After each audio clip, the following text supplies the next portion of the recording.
na noite de hoje, nesta casa tão abençoada, nós vamos conversar sobre o capítulo 21 do Evangelho segundo o Espiritismo, que se intitula Haverá falsos cristos e falsos profetas, do item 1 ao item 5. Então, para iniciar a nossa conversa, eu trouxe para vocês o significado da palavra profeta. É uma pessoa que atua como intermediário entre o divino e a humanidade. Mais do que apenas adivinhar o futuro, o profeta transmite mensagens espirituais, chama a sociedade ao arrependimento, denuncia injustiças e orienta o povo conforme a vontade de Deus. Eu sou Carla Rodrigues, há 47 anos estou fazendo morada nesse planeta Terra. Nasci no dia 25 de dezembro de 1978. Sou uma filha muito amada de Deus e também uma filha muito amada de Carlos Salgado Rodrigues e de Vera Lúcia Augusto Rodrigues, meu pai e minha mãe, que eu honro a vida deles. Eles se encontram na pátria espiritual. E hoje eu trago o grande exemplo do meu pai e da minha mãe, porque eles foram os meus percursores, ou seja, eles foram os grandes profetas da minha vida.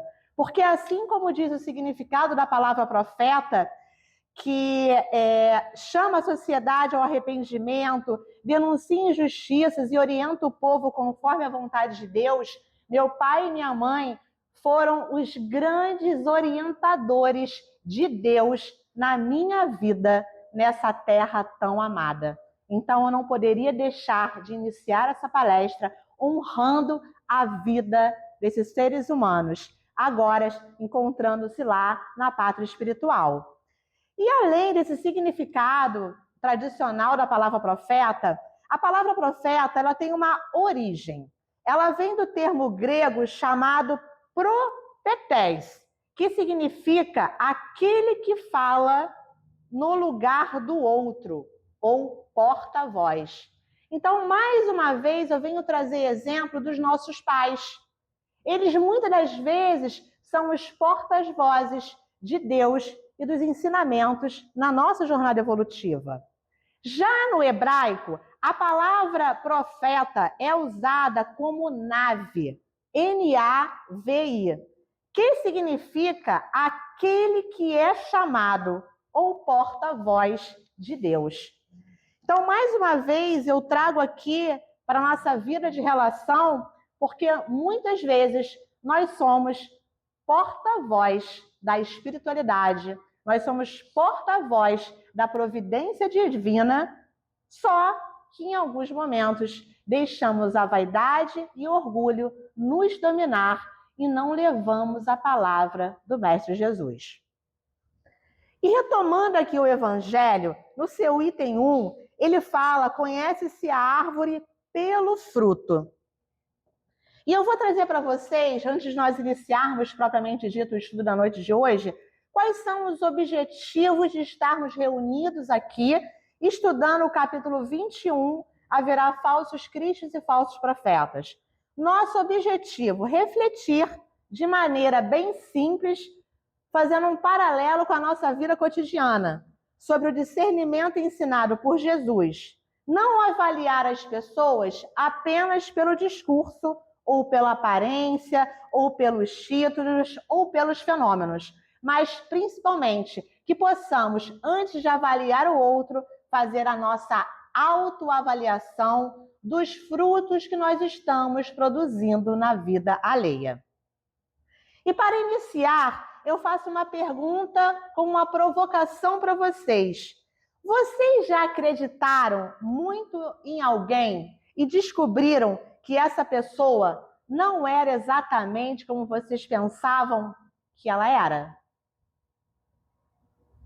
Pois é. Pode ser um amigo, pode ser um profissional, alguém que admirávamos muito, ou até mesmo alguma pessoa que nos prometeu alguma coisa e não cumpriu.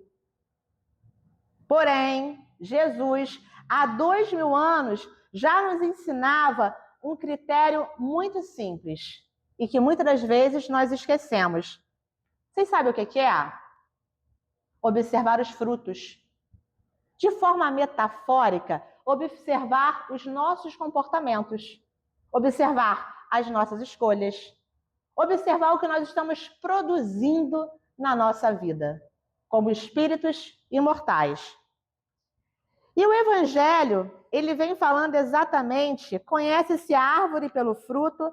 Nós temos aqui duas passagens do Evangelho segundo São Lucas e do Evangelho segundo São Mateus, como também do Evangelho segundo São Marcos. Todavia, eu vou ler para vocês a passagem segundo o Evangelho de São Mateus, no seu capítulo 7, nos versículos 15 a 20, que é o item 2 desse capítulo que será estudado na noite de hoje. Guardai-vos dos falsos profetas, que vêm ter convosco cobertos de peles de ovelha e que por dentro são lobos rapaces. Conhecê-lo-eis pelos seus frutos. Podem colher-se uvas nos espinheiros ou figo nas sarças? Assim, toda árvore boa produz bons frutos e toda árvore má produz maus frutos. Uma árvore boa não pode produzir frutos maus e uma árvore má não pode produzir frutos do bem. Toda árvore que não produz bons frutos será cortada e lançada ao fogo. Conhecê-la-eis, pois, pelos seus frutos. Jesus, alguns anos atrás, alguns anos eu estou sendo bem simplória, né? Alguns milênios atrás, ele já utilizava de metáforas, de parábolas, de uma linguagem simples, para aquele povo daquela época, para que eles pudessem entender melhor os seus ensinamentos. Então, ele vem trazer o exemplo da árvore. E aí vamos também olhar essa árvore como nós. Eu, Carla, espírito. Eu também sou uma árvore. Cada um de vocês é uma árvore. Nós somos árvores que produzem frutos. E esses frutos, como é que nós podemos entender? Podemos entender com sentimentos, com emoções, com boas ações, porque não basta só ter intenção. Nós temos que praticar as boas ações. Nós podemos entender esses bons frutos com a prática do amor, da caridade. E aí não adianta alguém falar bonito. Não adianta a Carla estar na noite de hoje falando palavras rebuscadas, bonitas, se no dia a dia, com as minhas ações, eu fico contradizendo a minha fala. E será que nós realmente fazemos isso no dia a dia? Não adianta falar de humildade, não adianta falar de caridade se nós não colocarmos ação. Uma certa ocasião, fazendo o Evangelho no Lar, lendo livrinhos de preparação, se eu não me engano, o tema era não adianta ter boa intenção se você não pratica a ação. Então, não adianta nós cultivarmos bons frutos se nós não colocarmos à prova esses frutos que nós estamos cultivando. Já pararam para pensar sobre isso? Que frutos que nós estamos produzindo na nossa vida? Quais são os frutos que nós estamos produzindo dos nossos pensamentos? Precisamos, de maneira muito ostensiva, observar esses frutos que estão sendo produzidos e refletir o que nós estamos fazendo com esses frutos. E o Evangelho, ele continua, e eu peguei um apoio também no Livro dos Espíritos, na pergunta 624, que vem falar sobre o caráter do verdadeiro profeta. E logo na sequência, no item 4, nós vamos conversar sobre a missão dos profetas. E o Livro dos Espíritos, obviamente, muito assertivo, na pergunta 624, Kardec pergunta: qual é o caráter do verdadeiro profeta? O verdadeiro profeta é um homem de bem inspirado por Deus. Pode-se reconhecê-lo por suas palavras e por suas ações. Deus não pode se servir da boca do mentiroso para ensinar a verdade. Poderia ser um pouco de pretensão minha em dizer que todos nós somos profetas. Todos nós somos verdadeiros profetas, porque nós somos filhos de um Pai misericordioso e que nos ama muito. E todo tempo, se nós permitirmos, nós temos inspiração da espiritualidade e da providência divina. E esses profetas, assim como nós, vão ser reconhecidos pelas nossas palavras, mas muito mais do que as palavras, nós vamos ser reconhecidos pela nossa prática, pela nossa ação. Lembra que eu falei alguns segundos atrás que não basta ter intenção, tem que ter ação? Pois é, Deus, ele pode se servir de muitas bocas, ele só não pode servir da boca de um mentiroso. Porque quando, por algum motivo, nós mentimos, nós estamos gastando uma energia desnecessária e deixando de praticar o bem na vida do nosso semelhante. E o verdadeiro profeta, ele é reconhecido por quais características? Pela moralidade e pelas suas boas ações, e não simplesmente por aquilo que ele afirma ser.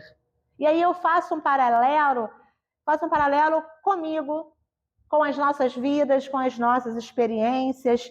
Nós estamos aí numa jornada evolutiva de autoburilamento, de reforma íntima.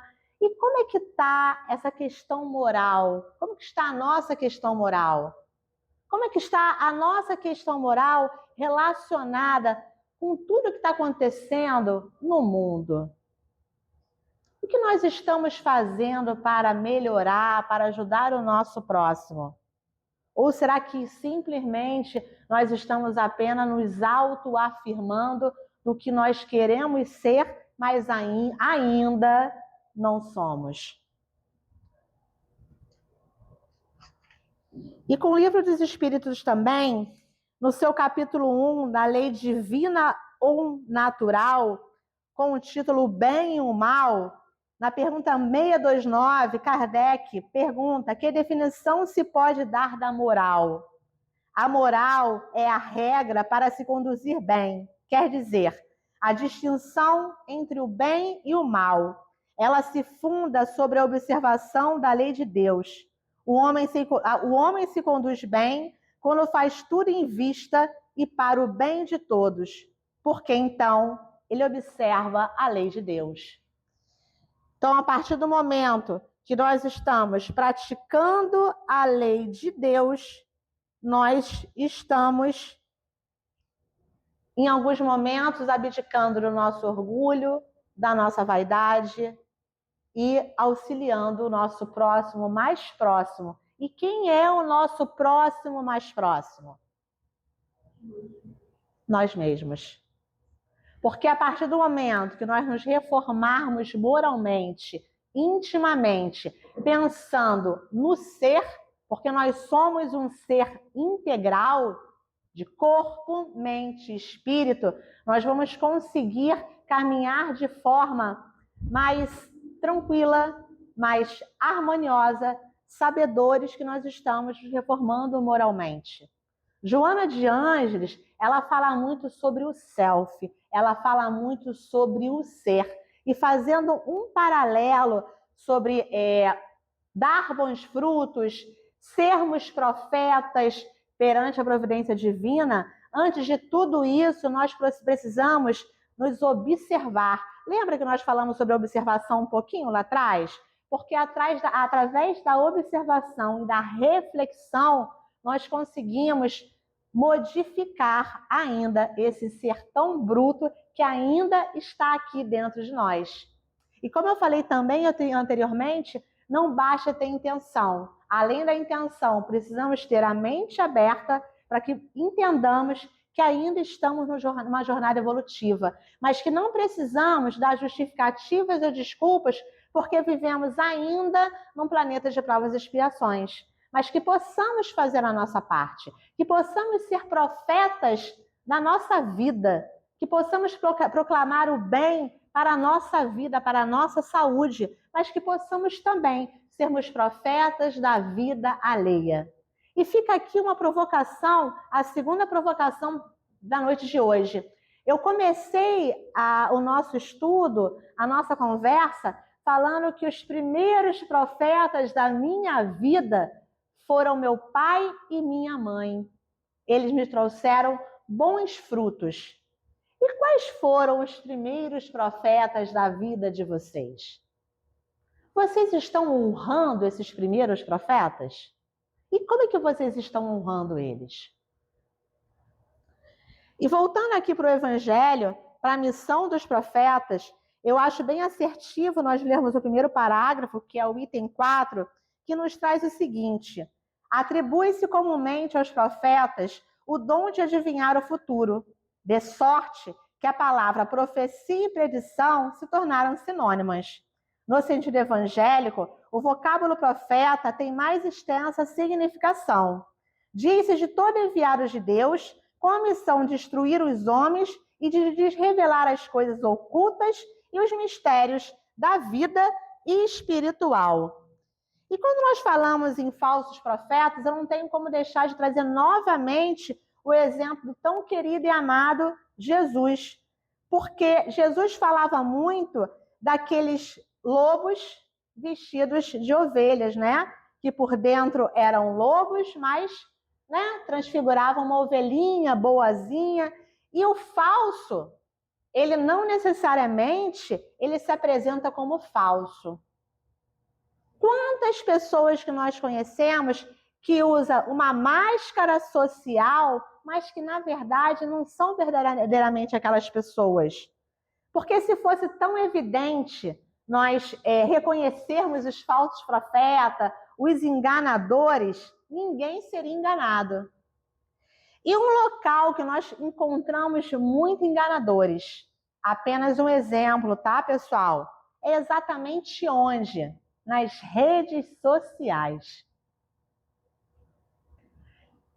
Uma pessoa na rede social, ela pode falar de Deus, ela fala palavras bonitas, demonstra conhecimento, porque agora é muito fácil demonstrar conhecimento com a inteligência artificial. Possuir muitos seguidores e aparentar uma falsa humildade. Mas ainda assim, como é que nós podemos reconhecer essas criaturas? Pelos frutos que produzem no seu dia a dia. Porque muitos ainda usam um verniz social. E nos dias atuais, nas redes sociais, qualquer pessoa, qualquer criatura pode mostrar isso. Pode mostrar uma falsa imagem. Ainda tem mais, ele pode construir uma imagem baseada na inteligência artificial e que nem esteticamente é ele ou ela. E nós somos ainda, pessoal, facilmente enganados.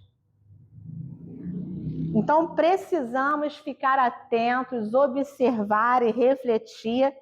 E o Evangelho, na noite de hoje, nos convida a esse discernimento.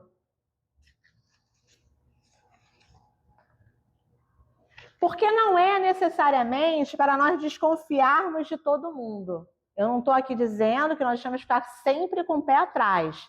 Eu estou aqui dizendo, trazendo uma sugestão, que precisamos observar mais, ficarmos atentos às armadilhas e ciladas do nosso mundo de relação e aprendermos a ter mais discernimento. Porque a doutrina espírita, ela nos convida exatamente a isso, ao discernimento. Cristo veio nos trazer lucidez e esclarecimento para nos ensinar a discernir mais com sabedoria. E mais uma vez, eu venho pegar um apoio aqui no Livro dos Espíritos, na sua pergunta 552, no seu capítulo 9, Poder Oculto, Talismãs e Feiticeiros. Na pergunta 552, Kardec pergunta para os espíritos: que pensar da crença no poder que teriam certas pessoas de lançar a sorte? Quem nunca ficou curioso para conhecer o futuro? E, gente, eu várias vezes. Até que chegou um momento, não estou desmerecendo esses espíritos, essas pessoas, Mas chegou um momento que eu falei, Carla, pelo amor à misericórdia do Pai. Porque sempre que eu ia tentar uma adivinhação, querer saber o que iria acontecer na minha vida, eu levava uma grande bufetada, porque eu saía de lá, parecia que eu estava sendo enganada, mas eu não estava, porque não falava aquilo que eu queria ouvir, na verdade falava muitas patativas. Então, depois de um tempo, eu falei, espera, porque não adianta. Porque o futuro, no dito popular, a Deus pertence, nós não temos controle absolutamente de nada. Então, voltando aqui para a pergunta 552, os espíritos respondem: certas pessoas têm um poder magnético muito grande, do qual podem fazer um mau uso de seu próprio espírito. Voltando. Certas pessoas têm um poder magnético muito grande, do qual podem fazer um mau uso se seu espírito é mau. E, nesse caso, elas podem ser secundadas por outros maus espíritos. Qual é o móvel da ação dessas pessoas? Dai de graça o que recebeu de graça. Aí, continuando. Mas não acrediteis nesse pretendido poder mágico que não está senão na imaginação de pessoas supersticiosas. Nós somos fáceis de ser enganados, gente. Ignorantes das verdadeiras leis da natureza. Os fatos que mencionam são fatos naturais mal observados e, sobretudo, mal compreendidos. Porque uma manifestação extraordinária, ela não significa necessariamente que exista por trás dela uma pessoa moralmente extraordinária. Já pararam para pensar sobre isso? Eu vou ler de novo. Uma manifestação extraordinária não significa necessariamente que existe uma pessoa moralmente extraordinária por trás dela. E aí, mais uma vez, eu venho trazer exemplos que eu acho bem interessante nós falarmos dos exemplos cotidianos. Eu venho falar mais uma vez sobre as redes sociais. Não desmerecendo os coaches da vida, os profissionais que trabalham com programação neurolinguística, até porque eu mesmo trabalho com programação neurolinguística, mas muitas das vezes as pessoas elas pregam uma coisa que elas não são. Elas querem falar de extraordinário, de fazer o extraordinário na vida alheia. Mas se vocês forem observar, a vida delas é uma porcaria. É uma pessoa porcaria querendo transformar a vida do outro, mas se a vida dela não foi transformada. Quantos espíritos porcaria nós conhecemos? E quantos espíritos porcaria, com licença da palavra, com a licença poética da palavra, nós nos deixamos levar? Eu já me deixei levar várias vezes, esse ano mesmo. E nós nos perguntamos assim, por que nos deixamos seduzir por essas pessoas porcarias? Porque não existem pessoas porcarias. Porque um dia, em algum momento, nós talvez também tivemos alguma atitude, algum comportamento assim. Porque tantos ainda estão enganando em nome do Senhor. E quantos ainda caem? Sabe por quê nós caímos ainda? Pela nossa fragilidade emocional, pela nossa dependência emocional, por entregar a nossa autonomia na mão de pessoas que não merecem ter a nossa autonomia, porque a nossa autonomia é nossa. Quer dizer, nós somos filhos de Deus, acima de qualquer coisa, mas Ele nos deu o livre-arbítrio, então a autonomia é nossa. E a gente fica buscando resposta em pessoas porcarias, em doutrinas mentirosas. Muitas das vezes, buscando milagre, buscando solução milagrosa para problemas que muitas das vezes é carência emocional. Carências essas que existem em várias situações, que foram vivenciadas em outras vidas. Carências essas que foram lá, intraútero. Carências essas que vieram da nossa infância. E nós precisamos ressignificar essas experiências para que não continuemos sendo pessoas porcarias. Porque estamos nessa terra buscando o quê? Uma evolução espiritual. Ou vamos continuar dando justificativas e desculpas, cultivando pecadinhos de estimação. Eu falei até sobre isso na semana passada. Gente, porque na boa, é muito fácil cultivar pecado de estimação. É muito fácil também nós sermos falsos profetas nas vidas alheias. É fácil demais enganar o outro, porque ainda vivemos num mundo de muita carência emocional, de busca por milagres. E eu venho trazer aqui com muita propriedade uma experiência que eu vivi no início desse ano.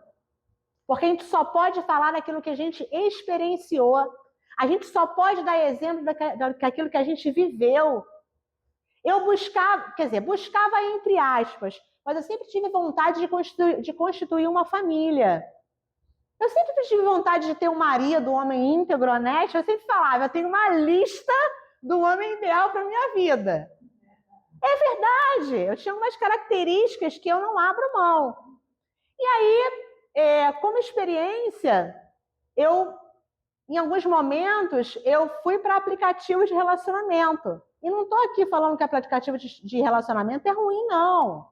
Cada um tem a sua experiência. Mas a minha não foi significativamente boa. A minha foi uma droga. Foi uma porcaria.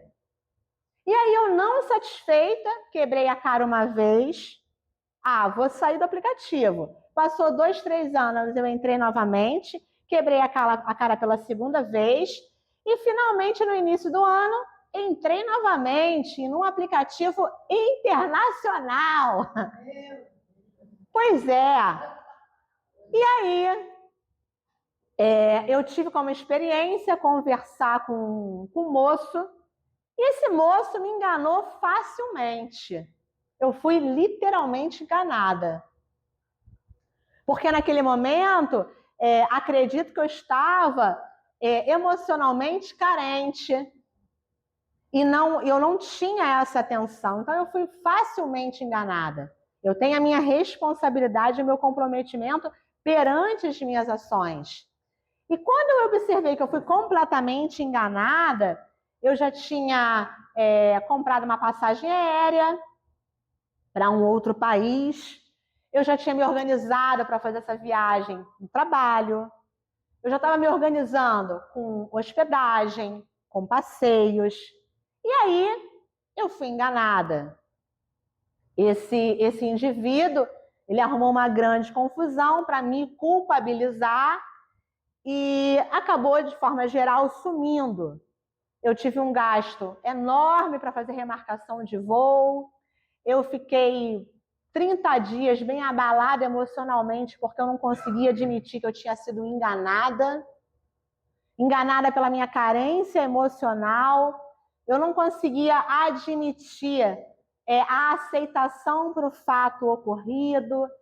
Fui na delegacia dar queixa, enfim, né? E depois de um momento de luto, porque a gente sempre vive um luto naquilo que a gente espera acontecer, cria expectativa, depois de um período de luto, eu comecei a aceitar melhor e aí comecei a liberar o perdão. Quando eu comecei a liberar o perdão, que não foi nada fácil, foi extremamente trabalhoso e desafiador, é que algumas coisas começaram a reverberar positivamente na minha vida. Obviamente, eu fiquei com alguns compromissos financeiros, os quais eu tive muita dificuldade para arcar com eles, mas inicialmente eu consegui arcar. Eu tive apoio de pessoas muito queridas que falavam: você não tem culpa de nada, você queria simplesmente ser feliz, você queria simplesmente conquistar uma família. E aí, eu fui abduzida por um falso profeta, eu fui enganada, eu fui ludibriada. Todavia, muito claramente, com muita lucidez, eu tenho responsabilidade também sobre isso. Eu tenho algum comprometimento também sobre isso.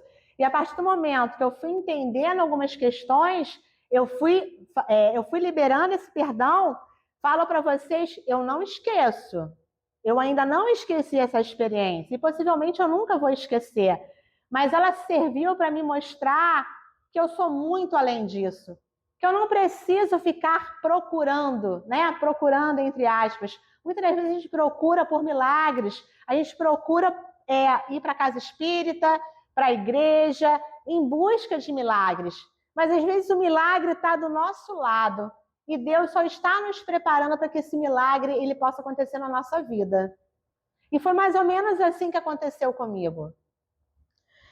E quando a gente fala de missão dos profetas, o Evangelho vem nos trazer também, no item 5, sobre prodígio dos falsos profetas.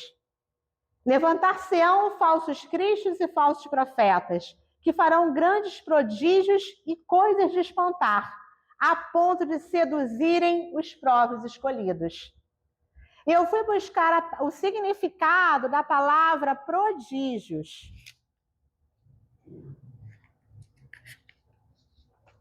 Que nos diz o seguinte: prodígios são feitos extraordinários, eventos fora do comum, ou pessoas que demonstram um talento ou inteligência muito acima da média desde a infância.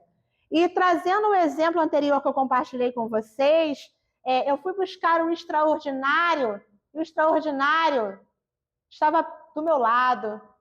Muitas das vezes a gente vai buscar o extraordinário, a gente vai buscar eventos fora do comum, vai buscar pessoas que estão demonstrando talentos, mas na verdade estão ali, com muito verniz social, estão pintadas, e nós não conseguimos enxergar verdadeiramente o eu daquelas pessoas.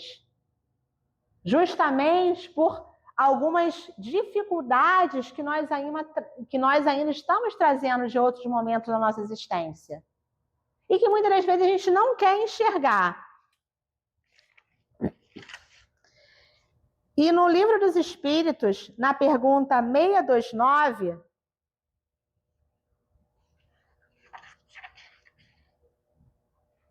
que eu falei inclusive para vocês sobre moral, a partir do momento que nós nos burilarmos, trabalharmos a nossa reforma íntima, nós vamos adquirindo essa moral tão pretendida, tão esperada.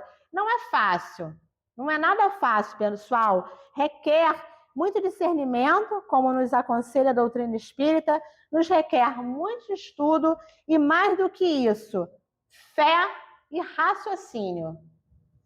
Raciocínio e fé, porque não adianta ter fé e não raciocinar sobre aquilo que nós estamos ouvindo e aprendendo. Até porque tudo aquilo que nós experienciamos na nossa vida é através da visão, da audição, do paladar e das experiências que estão ao nosso redor. Tenhamos fé, mas tenhamos também discernimento e sabedoria. E os prodígios, eles não são necessariamente prova de superioridade espiritual. Todos nós somos capazes de produzir prodígios, por mais simples que seja. Uma mãe, quando alimenta seu recém-nascido, é um grande prodígio. O pai, quando leva seu filho para passear, é um grande prodígio. Quando você começa a aprender a ler e a escrever, o teu professor fez um grande prodígio na sua vida. Quando você manifesta amor por pessoas queridas, da mesma forma. E será que a pessoa precisa prever o futuro para ser uma pessoa prodigiosa e para ser um enviado de Deus? Porque muitas das vezes, quando nós ouvimos a palavra profeta ou a palavra prodígio, a gente logo pensa em quê? Em alguém que prevê o futuro, em alguém que faça adivinhações. Mas Kardec é muito claro. A nossa missão, ou a missão de vocês, ela está ligada a nos instruirmos, ou a instruir o seu semelhante, a esclarecer e contribuir para que as pessoas compreendam melhor as verdades espirituais. Lembra que lá no início eu falei que os primeiros profetas da minha vida foram os meus pais? Justamente por conta disso aqui. Eles foram pessoas que me auxiliaram a compreender melhor as verdades espirituais. E eu não estou aqui falando de religiosidade. Eu estou falando de espiritualidade.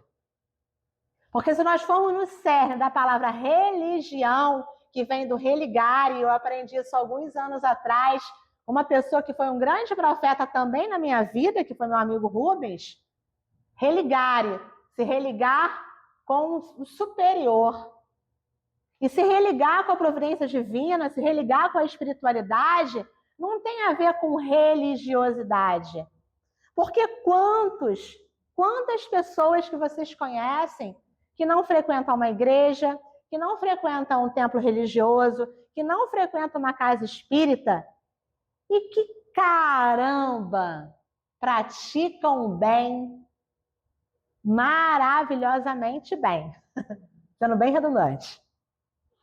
Uma mãe, um pai, um professor, um trabalhador, um voluntário, qualquer pessoa, pelo próprio exemplo, pode ajudar outras pessoas a encontrarem o quê? Um caminho melhor, uma jornada de evolução espiritual. E pode exercer positivamente uma influência espiritual na vida dessas pessoas. Não precisa ser espírita, católico, evangélico, umbandista, para exercer influências positivas na vida do outro. Porque, como eu falei anteriormente, os prodígios eles não são prova de superioridade espiritual. São provas, sim, que nós precisamos cada vez mais nos reformarmos moralmente. E no item 5, ele continua dizendo que todo fenômeno cuja causa é desconhecida passa por sobrenatural, maravilhoso e miraculoso. Sabe por quê? Por falta de conhecimento. Muitas das vezes a gente vai procurar fenômenos em templos religiosos. E todos eles têm um único controle de quem? Da natureza. As leis de Deus, as leis divinas. E é preciso nós estudarmos e entendermos sobre esses fenômenos que são tidos como miraculosos, maravilhosos e sobrenaturais, para que nós não caiamos nas armadilhas, para que nós não sejamos enganados por falsos cristos e falsos profetas. Vocês entendem agora toda a conexão desse capítulo? Nós começamos falando sobre conhece-se a árvore pelo fruto. Quais são os frutos que nós estamos produzindo? Na sequência, nós falamos sobre os profetas, a missão dos profetas. E estamos terminando o item 5 falando sobre os prodígios dos falsos profetas.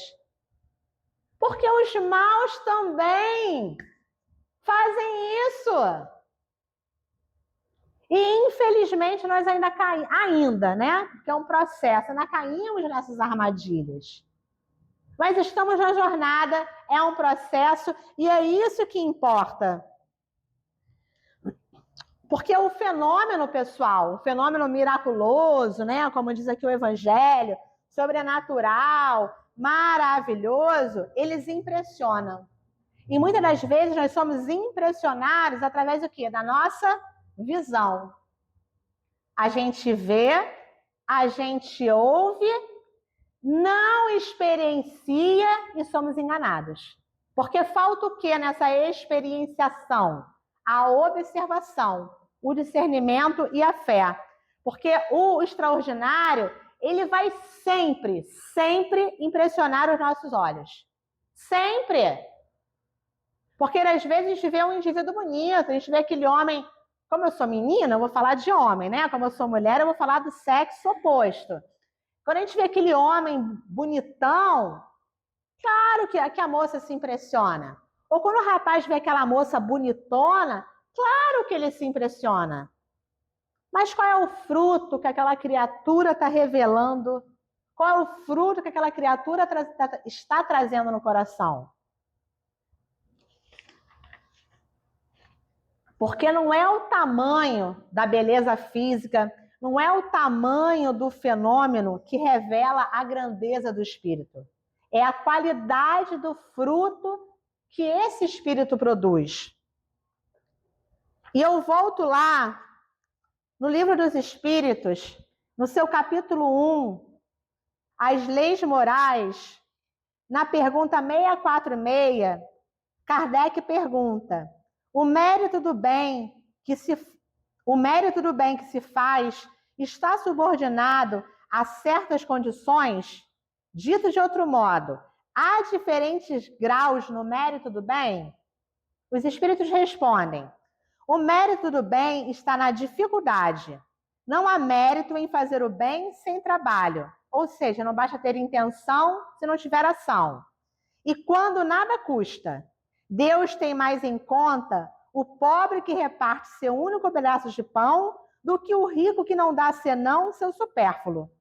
Jesus o disse a propósito do óbolo da viúva.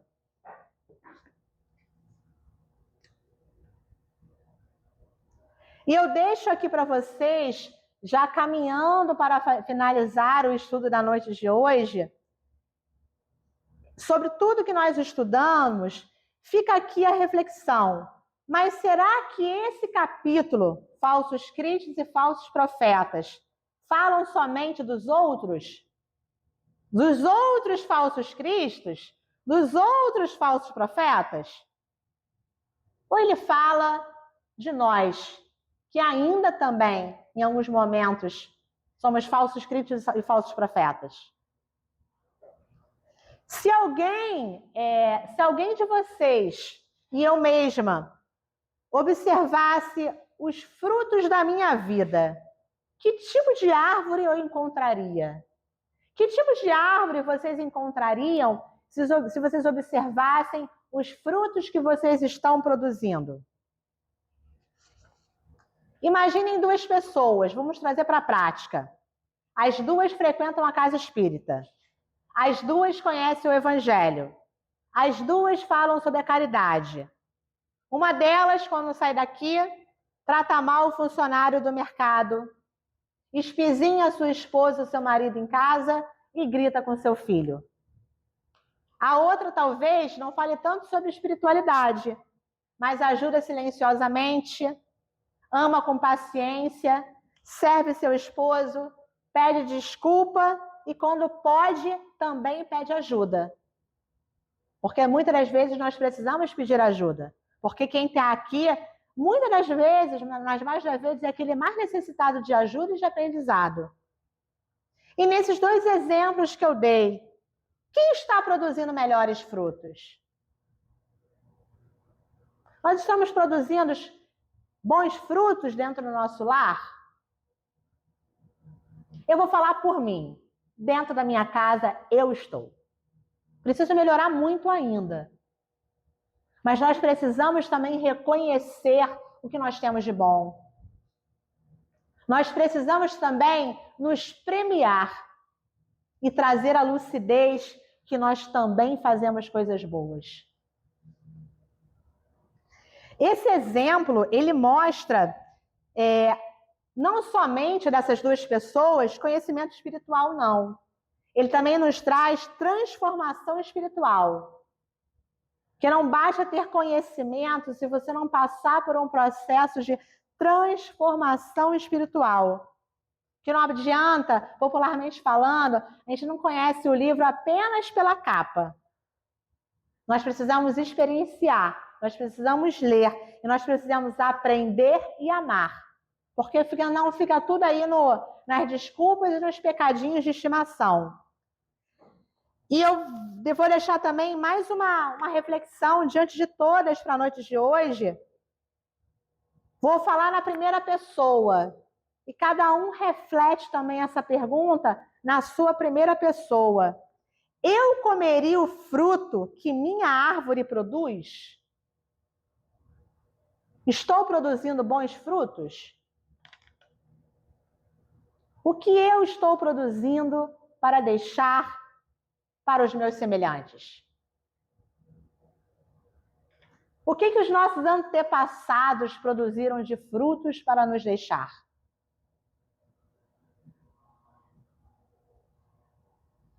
Porque Jesus, o grande mestre de Nazaré, ele não nos ensinou a procurar pessoas perfeitas.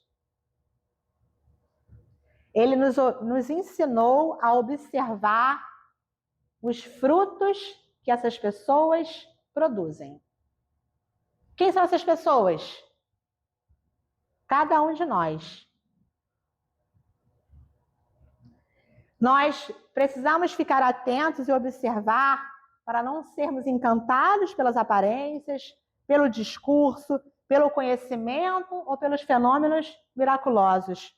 Precisamos observar literalmente o que está sendo produzido na nossa vida, o que nós estamos produzindo e que os nossos semelhantes produzem. Que não nos não sejamos seduzidos, né? Por esses falsos cristos, por esses falsos profetas e por essas, às vezes, árvores tão frondosas, mas, na verdade, são túmulos caiados por dentro. Não sei nem se o dito é exatamente assim, mas eu trouxe de uma outra forma. Porque muitas das vezes nós somos caiados por dentro e estamos em processo. Precisamos entender, aceitar, observar para poder modificar. Modificar o ser que estamos em busca de ser. E a verdadeira mensagem espiritual, ela deveria nos aproximar do amor, da caridade, da humildade, da fraternidade, da responsabilidade e desse processo tão trabalhoso e desafiador que é a transformação interior, que acredito eu que todos estamos em busca. E literalmente agora, caminhando para o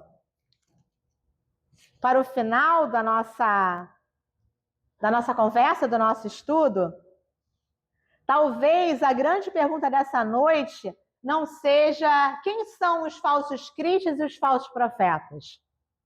Talvez a gente nunca saiba. Talvez a grande pergunta dessa noite seja: que frutos estou produzindo? Que profeta estou sendo na minha vida alheia? Estou proclamando bem? Estou trazendo palavras de otimismo para a minha vida?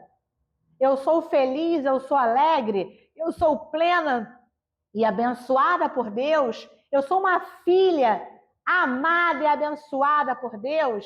Eu me amo verdadeiramente? Estamos proferindo essas palavras para a nossa vida? Quando acordamos de manhã e olhamos no espelho, nós falamos: eu me amo muito?